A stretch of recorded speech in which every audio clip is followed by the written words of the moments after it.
Hey, it's Emma. Let me tell you what happened at my birthday dinner. When my brother-in-law kicked me out in front of everyone, I thought things couldn't get worse. But then the waiter said something that changed everything. Ma'am, you bought this hotel. You think you know family drama? You won't believe the betrayal, the lies, and what they tried to steal from me. Stay tuned to hear how I turned the tables. What's really been happening behind my back will shock you. It was my birthday, and I had just walked into the fancy restaurant, a place I knew my family could afford, but that I had never been to before. My heart raced with anticipation, not for the lavish setting, but because I hadn't celebrated my birthday like this in years. It had always been a quiet affair, a quick dinner at home or a simple cake. But tonight, I had dressed up, hoping for something more.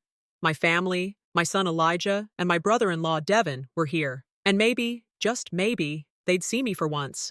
The restaurant was a beauty. White tablecloths, gleaming crystal chandeliers, and rich mahogany chairs lined the dimly lit space. The soft murmur of conversations mixed with the clinking of glasses and silverware. The kind of place where every moment felt elevated, yet somehow distant, much like the family I was surrounded by. My son Elijah barely looked up as I approached the table, his gaze fixed on his phone. The tension between us had been growing for a while now. Devin, on the other hand, stood up with a smile that didn't reach his eyes. He always had this way of pretending to be charming, but I saw through it. I had lived with the quiet humiliation of his condescending remarks for years, and tonight it seemed that the weight of it all would come crashing down. I sat down, trying to ignore the heavy silence.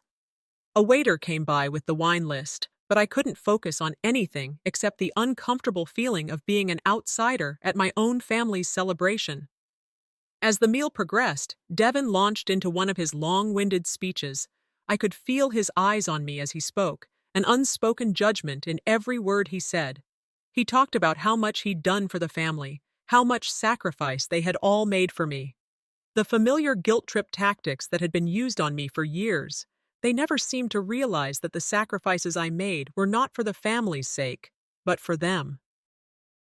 Elijah, who had been quiet up until that point, shifted uncomfortably in his chair, looking like he was about to say something, but he didn't. He just checked his phone again as if I wasn't even sitting there. My son had grown distant over the years. It wasn't that he was outright disrespectful, but his silence, his indifference, felt like a slap in the face. Then, as if things couldn't get worse, Devin spoke again, louder this time, his voice tinged with annoyance. "You don't really need to be here, do you, Emma?" The words hit me like a punch in the gut. I froze, my breath caught in my throat. My family had always treated me like a second-class citizen, but this was different. This wasn't just neglect. This was deliberate. "I'm sorry?" I whispered, unable to hide the sting in my voice. Devin gave me a look, a smug little smile playing at the corners of his lips. "You've done enough. It's time for you to leave.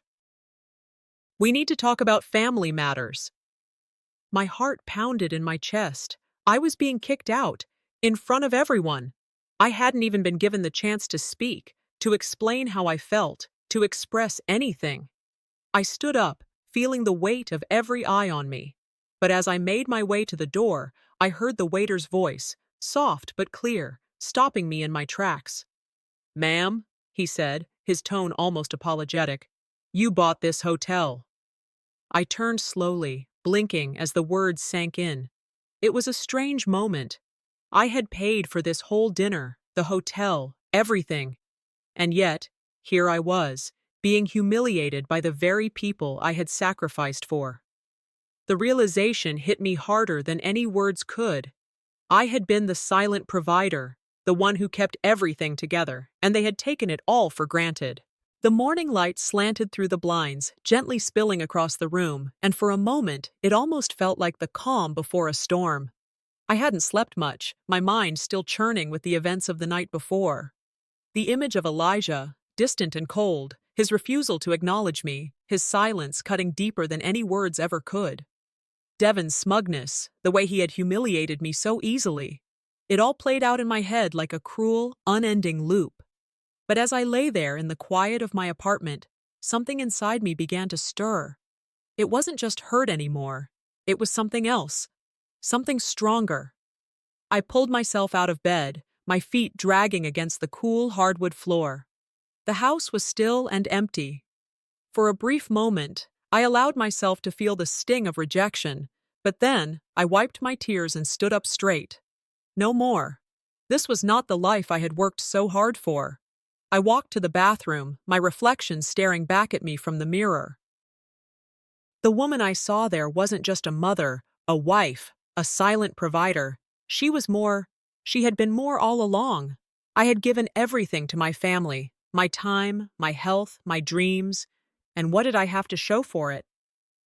A hollow silence, a family that couldn't even see me, much less appreciate me. I placed my hand on the sink, gripping the edge for support. No more. I wasn't going to shrink anymore. They didn't know it, but they had just poked the wrong bear. The thoughts of the night before returned in a flash. The argument with Devon, the waiter's words, how I had been the one who paid for that dinner, the whole damn hotel. The irony of it all. Here I was, kicked out of my own dinner, humiliated in front of my family, and yet I was the one holding the strings. I had been invisible to them for so long, but not anymore. I couldn't let this go. I turned away from the mirror, walked over to the kitchen table, and grabbed the journal I had kept for years, a place where I kept my thoughts and dreams. This wasn't just a book. It was a testament to all I had sacrificed. Today, it would be my weapon. I sat down at the table, the pen in my hand, ready to write. But the words didn't come right away. I sat there, breathing deeply, thinking about everything I had given up for this family. I worked 2 jobs, never complained, and always put others first. And yet, every time I needed someone, they were nowhere to be found. I wrote down a list of sacrifices. My health, my time, my dreams, my dignity. It was a long list, too long to count. But it wasn't just that. I started to realize something deeper. I had been financially supporting them too. Elijah, my son, the one I worked so hard for, had been living off me for years, yet never once had he acknowledged it. His independence came at my expense. I felt my pulse quicken as I wrote down more. This was my power, financial, emotional, and beyond that, the strength I had kept hidden from even myself. I wasn't just the silent provider anymore. I was more. I had given so much, and it was time for me to take back control. As the plan began to take shape on paper, I felt my anger mix with hope. For the first time in a long time, I wasn't afraid. I wasn't helpless.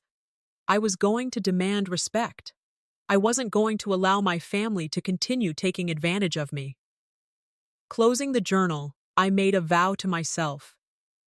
This will not be the last time I let anyone take my dignity from me. I stood up, determination flooding through me. I was done with silence. I was done being invisible. And now, it was time for them to see me, the real me. The woman who had been fighting for everyone else her whole life. Now, it was time to fight for myself. Later that day, Elijah arrived at my apartment. His face was a mask of indifference, and I could tell he had heard about what happened. I didn't wait for him to start the conversation. I had something to say, and I wasn't going to back down. Elijah, I began, my voice steady but firm. I'm tired of being ignored. I'm tired of being the one who does all the giving and never gets anything in return. You've distanced yourself from me, and it's time you understood why. He looked at me, that same familiar distance in his eyes. What are you talking about, Mom? He asked, shrugging. I wasn't going to let him brush me off this time. I took a step forward, feeling the weight of the moment settle on me. You've been using me for years. All the money you've gotten for your business, the bills you never paid, the things you've asked for without a second thought. I've been the one keeping you afloat. His face tightened, and he shifted uncomfortably. I never asked you for that. You didn't have to, I said, my voice a little sharper now. But you've never once acknowledged it. Not once did you say thank you. Not once did you recognize what I've done for you. I could see the discomfort on his face, the guilt creeping in, but he tried to brush it off. Mom, I never meant to hurt you. He trailed off, avoiding my gaze. No, Elijah. You didn't mean to hurt me, but you did, and now I'm done." He stood up abruptly, frustration bubbling over. "You're making this into something it's not." "Am I?" I asked, feeling the final piece fall into place. "Because I've spent my whole life pretending that I didn't care, that I was just here to do what you needed. But now, I'm not doing that anymore. I'm done being the silent provider. It's my turn." Elijah stormed out of the apartment, slamming the door behind him. But I didn't feel defeated. I felt empowered. For the first time in years, I stood tall, my back straight, my heart stronger than it had been in a long time. I wasn't going to let him or anyone else control me. I closed the door behind him, the sound of his anger still echoing in my ears. But there was no fear in me now. I had done it. I had stood up for myself. And this was just the beginning. The next morning, I woke to the sound of silence. My apartment felt quieter than usual, as if the very air was holding its breath. I rubbed my eyes, still processing the events of the night before. Elijah had come to apologize, but his words, they didn't land the way I expected. I knew something wasn't right. I didn't feel the relief I thought I would feel. Instead, I felt this heavy weight pressing against my chest. Something had shifted. I sat in the living room, nursing a cup of coffee that was cold before I even took a sip. My mind replayed Elijah's apology, soft, apologetic, but too rehearsed, too clean. He wasn't sorry for what he did to me. He was sorry for getting caught. He was sorry because his own conscience was eating him up, not because he truly saw me, not because he understood the depth of the pain he had caused. I clenched my fists. All these years, I had given him everything. The sacrifices were endless. And for what? A son who couldn't even look me in the eye, too absorbed in his own life to see the woman who'd carried him, fed him, worked herself to the bone to give him every opportunity. And now, when I needed him most, he was just a shadow of the boy I raised. I couldn't do it anymore. I didn't need his apology. I needed action. I needed him to see me, to see the woman who had been invisible for too long. I took another sip of my coffee, the bitterness matching the taste in my mouth. The words from last night, "I've done everything for you," echoed in my head. But those words weren't just for Elijah. They were for everyone in my family who had used me, taken me for granted, treated me like a tool to be used and discarded. A knock on the door interrupted my thoughts. Elijah.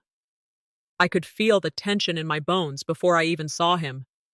I knew he was coming to try again, but this time, I wouldn't let him get away with it. This time, it would be different. This time, I would stand my ground. He stepped inside, eyes downcast, as if he could already sense the storm brewing inside me. "Mom, No." I cut him off before he could finish. "No more apologies. I don't need them." His face fell, confused, a mix of guilt and frustration. "What do you mean? I've been trying to explain myself." "I don't need your explanations anymore," I said, holding up my hand. "What I need is for you to finally see me, to see what I've done for you, for this family." Elijah's mouth opened and closed, as if he didn't know how to respond. He looked around the room, not meeting my eyes, and then finally spoke. "Mom, I never meant to hurt you. I didn't." I shook my head, stepping closer. "Stop. Just stop. It's always the same with you. You think you can say sorry and make everything better. But this time, I'm done."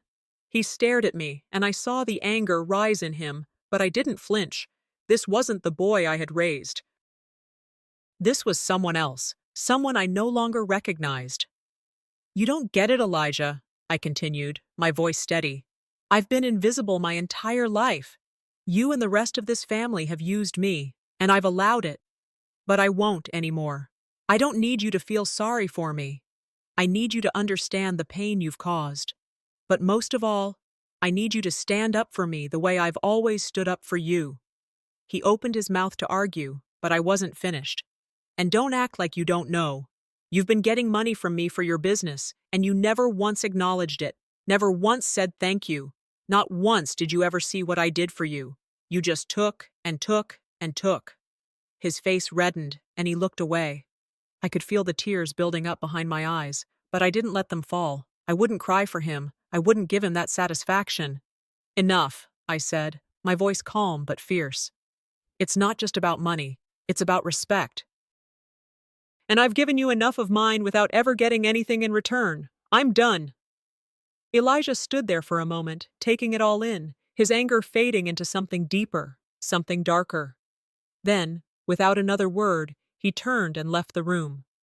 The door clicked shut behind him, and I stood there, my heart pounding. For the first time, I felt a shift inside me. I wasn't the quiet, passive mother anymore. I wasn't the invisible woman who'd given everything without question. No, I was done being that woman, and I would not apologize for it. After Elijah left, I sat at the kitchen table, feeling both the weight of the conversation and a strange sense of relief. I wasn't sure what was next, but I knew one thing for sure. I would never let anyone push me around again. I reached for my journal and started writing. This was my moment, my chance to finally take control. I was going to change my life. No more second guessing. No more holding back. My hands moved quickly over the pages, writing down goals for my future. I would start that small business I'd always dreamed of. I would stop being the silent provider and start taking care of myself. I would stop being a doormat, and I would make sure my family knew it. I'd spent years putting everyone else first, and now it was time to put myself first. As I wrote, my mind kept coming back to something my friend had once told me. If you keep doing everything for them, they'll never learn to stand on their own. Her words echoed in my mind. She was right. I had to let go. I had to stop enabling them. I couldn't keep giving and giving, watching as they took and took with nothing in return. I looked up from the journal and glanced around the apartment. This was my space. This was where it all began. I had spent so many years making sure everyone else was okay. But now, it was time to make sure I was okay. The door to the kitchen was slightly ajar, and I walked over to close it, my eyes falling on a newspaper ad for a small business venture that piqued my interest. I stopped, the moment of clarity washing over me like a wave. It was time to build something for me. I whispered to myself, a smile tugging at the corner of my lips. It's time. The next step was clear. I stood up, folding the newspaper and tucking it under my arm. There was no more waiting, no more second guessing. This was my time. Later that afternoon, I called a family meeting. It was time for them to hear me. Time for them to see me for who I truly was, not just as the silent provider, but as the woman who had given everything and was now taking her life back. Elijah arrived first. Devin was next, his smirk already irritating me. I could feel the tension in the air as everyone settled into their seats. This wasn't going to be easy, but it was necessary. I looked around the room, my heart pounding in my chest. They could feel it too. The shift. The tension was thick, but I wasn't going to let it break me. I stood up, facing my family. I've been invisible to you all for too long. You've used me, and I've let you, but not anymore. From now on, I'm setting boundaries. I won't be your bank. I won't be your emotional punching bag. And I won't be your silent provider anymore. Devin opened his mouth to speak, but I didn't let him. No, Devin, I said, my voice strong and steady. You don't get to manipulate me anymore. I've been paying for everything, doing everything, and for what? So you can undermine me at every turn? He looked at me, but I stood tall. This was my moment. I'm not asking for your approval, I said firmly. I'm doing this for me, whether you like it or not. The day after the family gathering, I found myself sitting at the kitchen table, the soft light from the window spilling across the papers and notes I'd scattered. My hands were trembling slightly as I tapped a pen against the table. There were so many thoughts running through my mind, but the one that kept circling back was the same. My family had never truly seen me, not in the way I needed them to. It wasn't just about what I'd given up for them, it was the lack of recognition, the lack of gratitude. They expected me to be the silent provider, to work behind the scenes while they took, never once stopping to ask if I was okay. They treated me like a tool, like a machine. And now, sitting alone in my apartment, I realized that I had allowed it. For years, I let them take without ever stopping to say, enough. But now, I had finally reached my breaking point. I wasn't doing this anymore. I picked up my phone and began researching small businesses. I had always dreamed of starting something for myself, something that was mine and mine alone. It wasn't just about the money, it was about independence, about standing on my own 2 feet and building something that would give me a sense of pride. The more I thought about it, the more I realized that I had to do this alone. My family had never supported my dreams. They'd never believed in me enough to invest in my future. And in a way, I was glad, because it meant I didn't have to rely on them anymore. I didn't need their approval, but the resentment lingered, deep and raw. I could still feel the sting of how they had treated me. Elijah, my son, how could he not see all that I had done for him? How could Devin, my brother-in-law, continue to manipulate me, expecting me to bail him out whenever he got into trouble? The thought of them made my blood boil. As I jotted down ideas for my business, a text came through. It was from Devin. "I need you to come to a family gathering." We need to talk." The message felt like a punch to the gut. Why now? Why after everything? I had just drawn a line in the sand, and now he wanted me to come back and play the same old game. I stared at the phone screen, the weight of the decision heavy in my chest. Should I go? Part of me wanted to show up and stand firm, make them see me for the first time. But another part of me wanted to keep moving forward. I didn't want to slip back into the same old patterns. I took a deep breath, set the phone down, and made up my mind. I would go. But this time, I would go on my terms. The family gathering was at a community hall near the edge of town. It wasn't much, just a small room filled with folding chairs and long tables, but it was the kind of place where families went to air out their dirty laundry. The cold, stiff atmosphere hit me as soon as I walked in. Elijah and Devin were already there, sitting across from each other, their faces set in expressions of unease. The moment I stepped through the door, the tension was palpable. It was like everyone was holding their breath, waiting for something to happen. I felt their eyes on me as I made my way to an empty seat. I wasn't sure if they expected me to say something first, but I wasn't going to make the first move. Not this time. After a moment of uncomfortable silence, Devin spoke up. "Emma, we really need your help again. Things are tight, and we could use your support." The words hit me like a slap.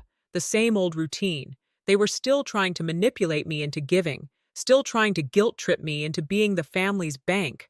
I felt a surge of anger rise in my chest, but this time I wasn't going to let them get away with it. "No," I said, my voice steady. "I'm done enabling you. I'm done being the silent provider. If you want something, you need to earn it. I'm not doing this anymore." There was a stunned silence around the table. Even Elijah seemed taken aback, his eyes darting between me and Devin. Devin's face twisted in frustration. "You don't understand, Emma. We're family. You've always been there for us." I shook my head. "I've always been there for you, yes, but that doesn't mean you get to keep taking advantage of me. I've sacrificed my life for you all, and I'm done." He opened his mouth to argue, but I raised my hand, stopping him. "I'm not asking for your approval, Devin. I'm doing this for me, whether you like it or not." Elijah remained silent, his expression unreadable. I could feel a wave of regret trying to creep in, but I pushed it down. I knew this was the right decision. This was my time to stand up for myself. Later that night, I sat in my apartment, alone. I'd made the right choice, but it felt like there was still a void in me. I'd confronted them, yes, but I still felt the weight of their judgment. I grabbed my phone and called a friend of mine. Someone who had always been there for me. I needed to talk it out. "You did the right thing, Emma," she said, her voice soothing over the line. "You've been carrying them for so long. Now it's time to put yourself first." I nodded, even though she couldn't see me. "It's hard," I admitted. "I thought they'd understand, but they don't. And I don't know if they ever will." "Standing alone isn't easy," she said softly, "but it's how you grow. You have to make your own legacy. You have to create your own path without them." Her words settled in me like a warm blanket. I felt a weight lift off my chest as I processed what she said. I wasn't alone in this. I was doing it for myself. As I hung up the phone, a text from Elijah popped up on the screen. "We need to talk. Let's fix this." I stared at the message, feeling the familiar pang of doubt start to creep in. But then, I remembered what my friend had said. I didn't need them to fix it. I needed to fix it for myself. And I was going to. The weight of the decision was pressing on me harder than I ever imagined. I stood in my apartment, staring at the financial statements spread out before me. The numbers weren't working in my favor. I had been careful with my plans, taking each step with the precision of someone who had spent her entire life putting others first, only to end up with nothing but exhaustion in return. The business loan rejection hit me harder than I expected. I'd worked so hard to get here, and now this. A letter from the bank told me that my application was declined due to my lack of credit history. Frustration surged through me, twisting my insides. How was I supposed to stand on my own 2 feet when no one had ever seen me as anything but a tool to be used? The people I had supported, my family, had always made me feel invisible, like I was just a provider, nothing more. They'd never cared enough to support my dreams, never seen the sacrifices I made, and now I was left to pick up the pieces alone. But even as that sense of defeat tried to creep in, something inside me wouldn't let it settle. I couldn't let it. My late mother's voice echoed in my mind, reminding me of what she'd always said. "You fight through no matter what. You don't give up just because it's hard. That's when you push harder." I took a deep breath, pushing away the rising doubt. No, I wasn't going to let a rejection define me. I had come too far to let this be the end. I sat back down at the table, my phone buzzing in my hand. It was a message from Devin. "We need you at the family gathering. Please come." I stared at the text for a long moment. The idea of going back there, facing the same manipulative people who'd always used me, sent a ripple of anxiety through me. But then, I realized, this was it. I was done letting them control me. This wasn't just about a family gathering. This was about setting my boundaries. This was about telling them who I was from now on. I took a deep breath and typed a response. "I'll be there." The community hall was buzzing with conversation as I walked in. It smelled of stale coffee and the soft hum of background chatter. I could feel the tension as soon as I entered. Devin was sitting at the far side of the room, his smile as forced as the chair he was sitting in. Elijah sat beside him, his body language closed off, avoiding my gaze. I could feel the weight of their eyes on me as I made my way across the room. Every step felt heavy, but I knew I had to do this. Devin stood up when he saw me, his voice oozing with false warmth. "Emma, it's good to see you. We really need your help again." The words felt like a slap in the face. There it was again, the same old manipulation. Devin wasn't even trying to hide it this time. He wanted me to keep giving, to keep being the one they leaned on when things got hard, never thinking about the toll it took on me. I didn't flinch. Instead, I looked him in the eye and said, "No, Devin. I'm not doing this anymore. I've been your fallback for too long. I won't be your safety net anymore. You've got to figure things out on your own." There was a moment of stunned silence. The air was thick with disbelief. Devin looked as if he had been slapped, and I felt a sense of power grow inside me. For the first time, I wasn't begging for approval. He opened his mouth to argue, but I raised my hand. "You heard me," I said firmly. "No more." Elijah didn't speak. He didn't say a word during the whole exchange, but his eyes kept flicking to me, then to Devin. I could tell he was uncomfortable, but he didn't step in to defend me, to say anything that might challenge the way things had always been. The room was quiet as I turned to leave, but Devin wasn't finished. "Emma, you can't just walk away from us," he called after me. I didn't turn around. "I'm not walking away. I'm walking toward myself," I said, my voice steady. I walked out of the room, my heart pounding. I didn't know how they would react, but I knew I had done the right thing. Later that evening, I found myself back in my apartment, sitting alone on the couch, thinking about everything that had happened. The sting of their rejection was still sharp, but there was something else now, a quiet sense of peace, a small flame of power that flickered inside me. I called my friend to talk things over, needing someone to ground me. Emma, you did what you had to do, she said gently. You've been their pillar for so long, but now you're taking a stand. It's hard, I know, but it's what you've needed all along. I feel so alone, I admitted, feeling the weight of my isolation. But I can't go back. I can't keep giving without getting anything in return. You're not alone, Emma, she said softly. You're just standing in your own power now. It may be hard, but it's where you start to build something for yourself. Her words settled over me like a warm blanket. The loneliness felt less heavy now. I was starting to realize that I could be alone and still be whole. This was the first step. As I hung up the phone, I noticed a text from Elijah on my phone screen. We need to talk. Let's fix this. I stared at the message. I didn't know if this was the beginning of healing or another attempt to manipulate me. But one thing was clear. I was no longer the person I used to be. As I stood there, listening to Elijah's words, the distant headlights of Devon's car grew brighter. I knew this moment would define the future of our family. Either we'd heal or we'd shatter completely.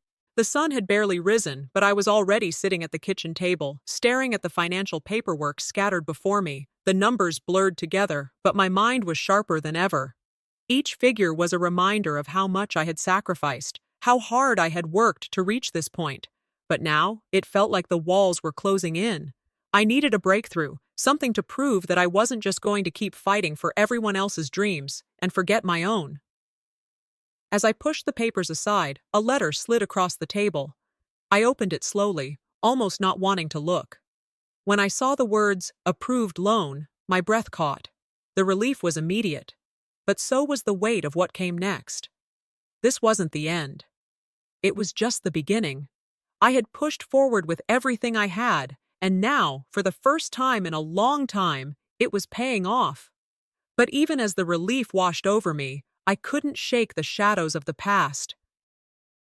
My family, the ones I had poured my life into, hadn't changed. I wasn't just fighting for a business. I was fighting to be seen, to be respected, to be valued. The loan wasn't just money, it was a declaration that I wouldn't be invisible anymore. The phone buzzed, interrupting my thoughts. It was Elijah. His name on the screen made my stomach tighten. I answered, trying to steady my voice. "Mom, we need to talk," he said. There was a sense of urgency in his tone, and I could feel the tension through the phone. I paused for a moment, looking at the loan approval letter again. "I'll be there," I replied. My heart was pounding. What now? Was he finally going to apologize? Or was this another one of his half-hearted attempts to guilt me into helping him? Only one way to find out. I met Elijah at the park later that day. The sun was setting, casting long shadows over the quiet path where we sat. The silence between us was heavy, and I could feel the weight of the years that had passed without him truly seeing me. "Elijah, what's going on?" I asked, trying to keep my voice steady. He looked down, taking a deep breath before speaking. "I need to be honest with you. Devon has been pushing me hard, Mom. I'm caught in the middle, and I don't know how to get out." His voice cracked, and for the first time in a long while, I saw a crack in his armor. "I've been trying to keep the peace, but it's tearing me apart. I feel like I'm failing you, like I've been a bad son." He met my eyes then, and I could see the guilt there. "I've been letting him control everything. I'm sorry, Mom." It wasn't the apology I had hoped for, but it was something. Still, something wasn't right. "What's really going on, Elijah?" I asked, narrowing my eyes.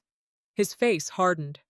"Devon's planning to sell the house, the family home, to pay off his debts." My heart sank. The house, the one I had worked so hard to keep, was going to be sold, just like that. My mind raced, the betrayal feeling like a punch in the gut.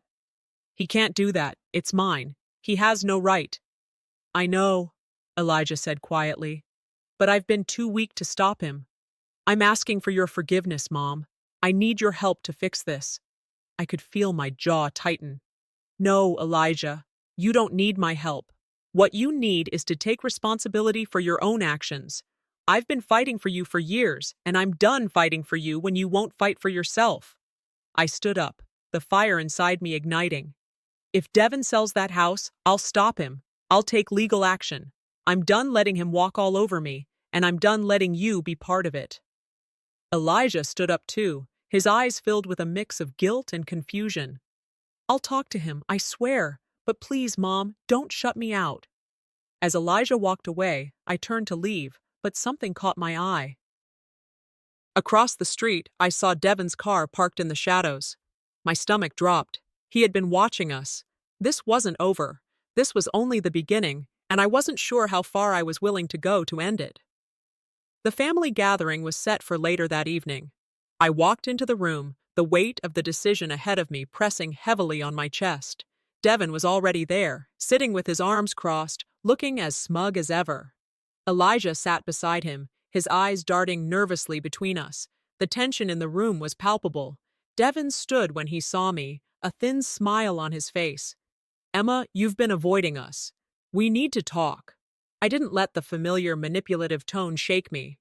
"I'm not avoiding anyone. I'm here to tell you exactly where I stand," I said, my voice steady. He tried to make his case, to guilt me into helping him again, but I wouldn't be swayed. "No more. You're not getting a dime from me. Not a cent. And if you try to sell that house, I will make sure you regret it." The anger simmered inside me, but I kept my cool. The power was shifting, and I could feel it. For the first time, I wasn't begging for anyone's approval. I wasn't asking for forgiveness. I was demanding respect. "Emma, you don't understand," Devin said, his voice dripping with condescension. "The family needs you." "No, Devin," I cut him off. "The family doesn't need me anymore. What you need is to learn how to stand on your own 2 feet. I'm not going to keep enabling you. You're going to have to face the consequences of your actions." He leaned in, his eyes narrowing. "You'll regret this, Emma." I didn't flinch. "No. You will." As Devin stormed out, the realization hit me. This battle wasn't just about a house or a loan. It was about my future. And for the first time, I was ready to fight for it. The morning light streamed through the blinds, casting a muted glow across my childhood home. It was strange being back here, standing in the same room where so much had happened. The weight of the past clung to every corner, to the very air that I breathed. But today was different. I wasn't the woman I used to be, timid, apologetic, always running to fix things for others. Today, I was a force, and I wasn't afraid. I sat in front of the mirror, my mother's ring glinting in the light. I had promised myself that I wouldn't back down, not this time. The ring had always symbolized strength in my family, and today, it was more than a piece of jewelry. It was a reminder that I had the power to fight, to stand my ground. The anger that had simmered for years was bubbling to the surface, and I was finally ready to face it head on. I rehearsed the words in my mind. "You've taken enough from me, Devin. I've had enough." Every time I said it, it felt more real. I was no longer asking for respect. I was demanding it. I thought back to when I was a little girl, and my mother had stood up to the world for me. I saw her face, fierce and unyielding, in the same way I would be today. She had taught me that strength wasn't about avoiding the fight. It was about knowing when to stand and fight for what was right. And today, I was going to stand. Just as I finished preparing, there was a knock at the door. I took a deep breath, feeling the tension in my body, and stood. It was time. I opened the door, and there he was. Devin, standing in the doorway with that smug grin plastered on his face. He didn't say anything at first, just walked in, trying to fill the room with his presence. But I wasn't intimidated. Not anymore. "Emma," he began, his voice calm but laced with arrogance. "We need to talk. You're making a big mistake. You're overreacting." I crossed my arms, holding my ground. "I'm done with you, Devin. I've spent my entire life fighting your battles, cleaning up your messes, but not anymore." My voice was steady, unwavering. Devin tried to downplay everything, claiming he was just doing what needed to be done for the family, but I wasn't buying it. "You've never cared about the family, Devin. You only care about yourself," I said, holding up the documents in my hand. "This time, I've outmaneuvered you. You won't be able to manipulate me anymore." His face twitched with frustration, and I could see the mask slipping. "You don't understand, Emma. This is for survival, for the family's well-being. You can't just walk away from everything we've worked for." I shook my head. "No, what you've done is tear this family apart for your own gain. You've been using us for years, and I won't let you do it anymore." The room was thick with tension, but I stood tall, refusing to back down. "If you think you can just take everything from me, think again. If you try to sell the house, I'll stop you. You'll regret this." Devon's face contorted with rage. "You'll regret this, Emma," he spat, his voice dripping with malice. "You don't know what you're messing with." I didn't flinch. "You'll see," I said calmly. "This time, I'm not afraid anymore." The air was still heavy with anger as I turned away from Devon, trying to collect my thoughts. But just as I thought I had him cornered, the front door creaked open again. And this time, it wasn't Devon. It was Elijah. He stood in the doorway, a flash drive in his hand, looking like he had just walked into a war zone. I could see the determination in his eyes. "Mom," he said, his voice low but firm. "I've been gathering evidence. It's time to end this." I stared at him in shock. This wasn't the Elijah I had known, the boy who had always stood on the sidelines. He handed me the flash drive, his expression resolute. "Devon's been lying about everything.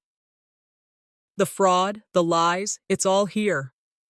For a moment, I couldn't believe it. My son, my Elijah, was finally standing up for me. He wasn't the same man who had distanced himself from me for so long. This was a new Elijah, one I could trust. I took the flash drive, my heart swelling with both relief and disbelief. "You did this for me?" I asked, my voice thick with emotion.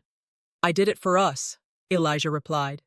"You deserve better, Mom, and I'm not letting him get away with it anymore." I turned to Devon, the moment of truth staring me down. "This is over, Devon," I said, my voice cold and decisive. "I have the evidence now. You're done." Devon's face twisted in frustration as he realized he'd been outplayed. He tried to manipulate Elijah one last time, but my son stood firm, shaking his head. "No, Devon, you've lost. It's over." Devon's fury boiled over, but I could feel the victory surging inside me. This wasn't just a battle for the house, it was a battle for my future. And I had won. "As far as I'm concerned," I said, looking Devon dead in the eye, "you've lost everything." The room was silent, the weight of the moment sinking in. Devon's face was red with rage, but there was nothing he could do now. The power had shifted, and I was the one in control. I turned to Elijah, my heart swelling with pride. My son had finally chosen to fight alongside me, and together we had dismantled the man who had tried to destroy our family. I stood tall, no longer afraid of what was to come. I had faced my demons, fought for my place in this world, and now I was ready to rebuild my future. As Devon's face twisted with rage, I realized that this was the moment of no return. I wasn't going to back down, not anymore. The battle was over, and I had won. The house felt different today. The walls, once filled with tension and the echoes of past arguments, now stood silent, waiting for what was to come. I stood in front of the mirror in my childhood bedroom, the soft sunlight spilling through the window, a quiet reminder of how far I'd come. The ring my mother had given me sparkled on my finger, a symbol of strength and resilience passed down through generations. I could feel the weight of my family's history, but more than that, I could feel my own power rising within me. Today, I wasn't just Emma. I was the woman who had finally broken free. No longer the quiet, self-sacrificing mother, no longer the woman defined by others' needs and expectations. This was my time. The anger I had felt for so long had transformed into something more powerful, resolve. I wasn't angry anymore. I was empowered. I was ready to put an end to this. I rehearsed my words, quiet and determined. I could almost feel Devon's presence in the room, his arrogance always so palpable, but not today. Today, I had the upper hand. The truth was in my hands, and it was too late for him to lie his way out.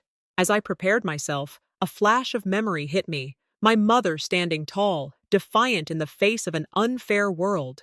That memory had been with me for years, but today it was louder than ever. My mother had fought for me when I was too young to understand what was at stake, and now it was my turn to fight. The fight wasn't for revenge, it was for my peace, my freedom, my future. The knock on the door brought me back to the present. I straightened up, looked in the mirror one last time, and walked toward the door. It was time. Devon stepped into the room, his usual smirk barely hiding the tension in his posture. He knew. He had to know that things had changed. "Emma," he greeted, as if nothing had happened. "We need to talk." "You're making a big mistake, you know that, right?" I crossed my arms, steadying myself. "No, Devon. The mistake was thinking you could control me for any longer. I've been through this too many times to be fooled now." My voice was calm, but underneath it was a strength I had never fully realized before. He sighed dramatically, as if playing the role of the martyr. "Emma, you're overreacting. You're letting everything get to you. You know I've always done what was best for the family. This is about survival. You're throwing it all away for nothing." I couldn't stop the bitterness from rising in my throat, but I swallowed it down. "You've never cared about the family, Devon. This is about you. This is about your ego, your control. And I'm done with it." I reached over and picked up the papers, documents that proved his lies, his manipulation of the trust, and the financial records he had tried to hide. "This is over. You don't control this family anymore."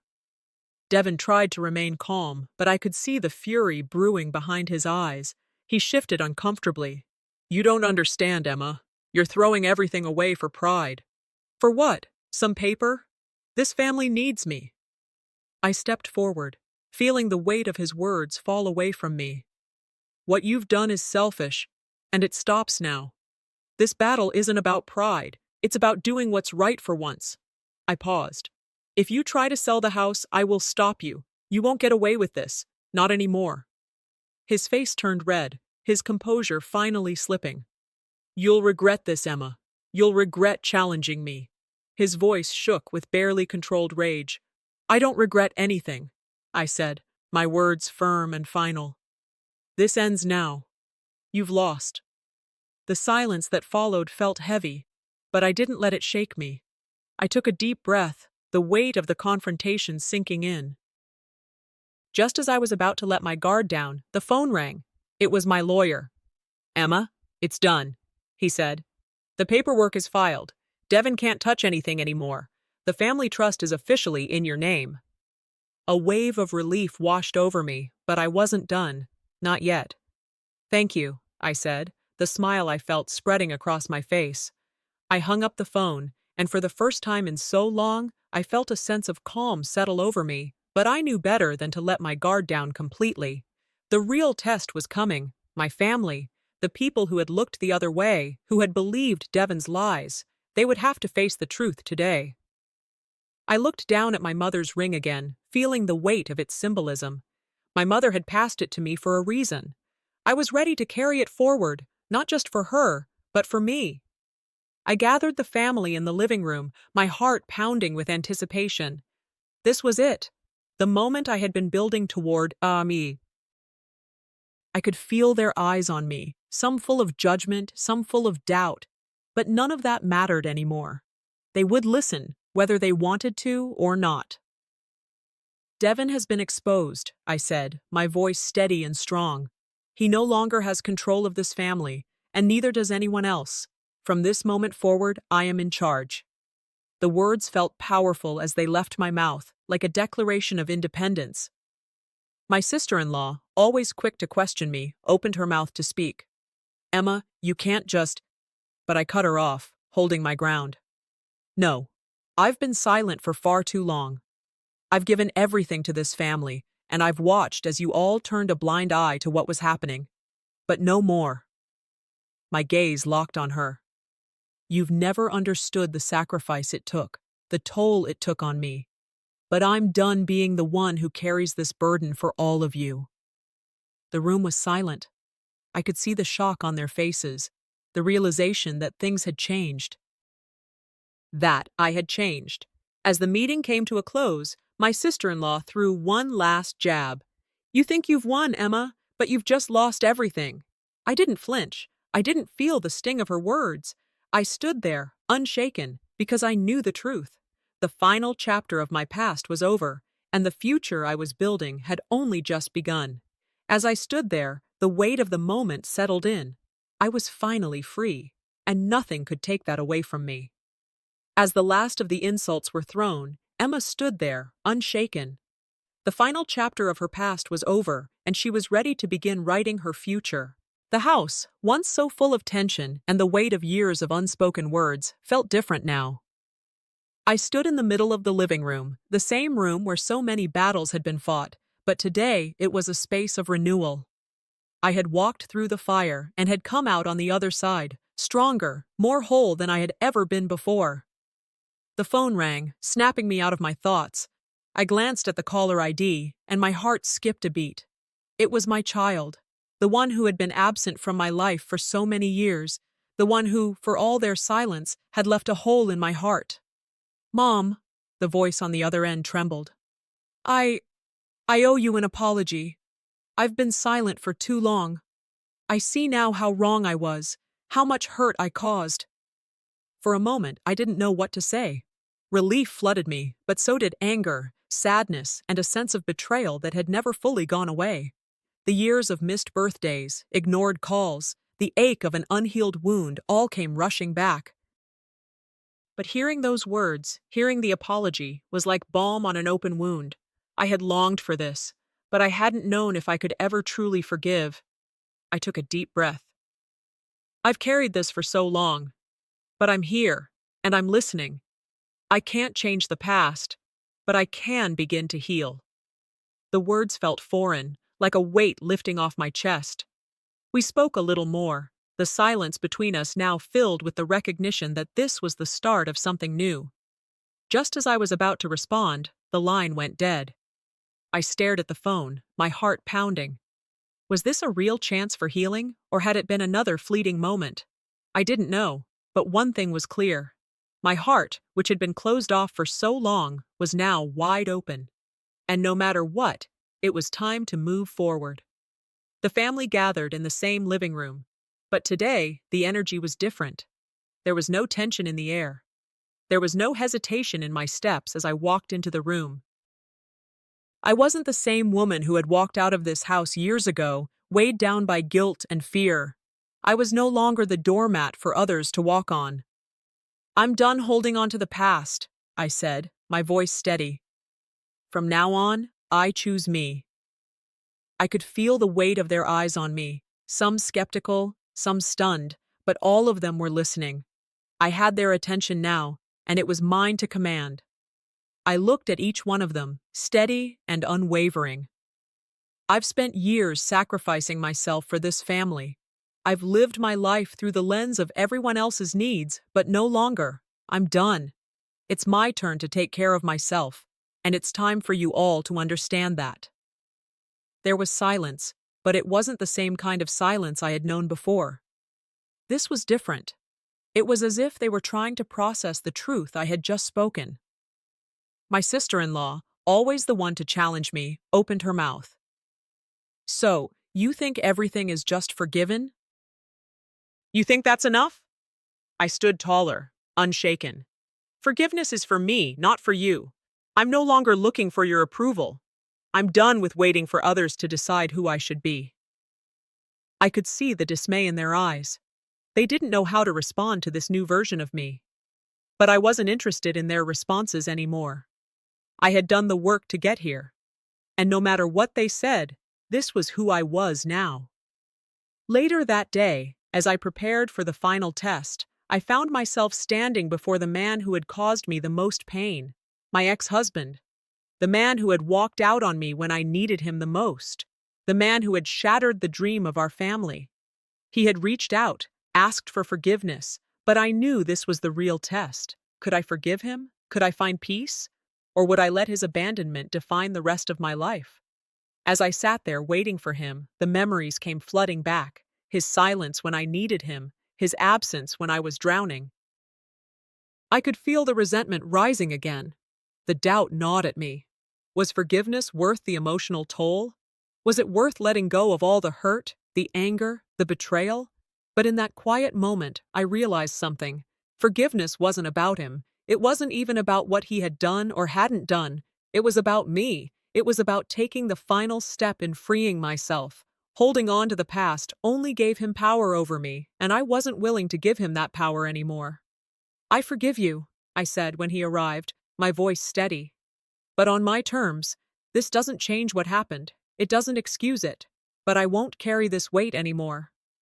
His face softened, but I could see the regret in his eyes. For a moment, it felt like we were two people who had been broken by the same past, but we were no longer the same people. I had reclaimed my strength, and I had released myself from his grip. As I closed the door behind him, I felt a quiet sense of relief. The final message from my ex echoed in my mind, leaving me with a heavy heart but also a sense of finality. The past was done. The chapter had been closed, and I was ready to turn the page. I stood in the middle of the room, my heart lighter than it had ever been. I had walked through fire, and I had come out on the other side. The future was uncertain, but for the first time in years, I was ready to embrace it. The battle was over, and I had won.